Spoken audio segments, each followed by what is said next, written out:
పింఛన్ల పంపిణీ రాష్ట్ర వ్యాప్తంగా పండుగ వాతావరణంలో కొనసాగుతోంది. అన్ని జిల్లాలు, నియోజకవర్గాల్లో మంత్రులు, ఎమ్మెల్యేలు, సచివాలయ సిబ్బందితో పింఛన్ల పంపిణీ కార్యక్రమంలో పాల్గొన్నారు. ఇళ్ల వద్దకు స్వయంగా వెళ్లి లబ్ధిదారుల చేతికి పింఛన్ అందించారు. వృద్ధులతో మాట్లాడి వివరాలు అడిగి తెలుసుకున్నారు. మన్యం జిల్లా సాలూరులో మంత్రి గుమ్మడి సంధ్యారాణి, ప్రకాశం జిల్లా పాకాలలో మంత్రి డోలా బాల వీరాంజనేయ స్వామి, కృష్ణా జిల్లా మచిలీపట్నంలో మంత్రి కొల్లు రవీంద్ర, శ్రీ సత్యసాయి జిల్లా ధర్మవరంలో మంత్రి సత్యకుమార్ పింఛన్లు పంపిణీ చేశారు.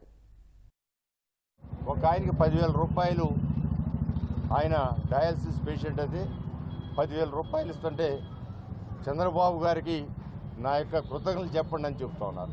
అంటే వాళ్ళ 10,000 రూపాయలు డయాలసిస్ పేషెంట్కి 100% వికలాంగులు ఉంటే వాళ్ళకి 15,000, అదేవిధంగా వితంతు పెన్షను 4, వితంతు కానీ వృద్ధ పెన్షన్ కానీ 4,000, అదేవిధంగా వికలాంగుల పెన్షన్ 6,000.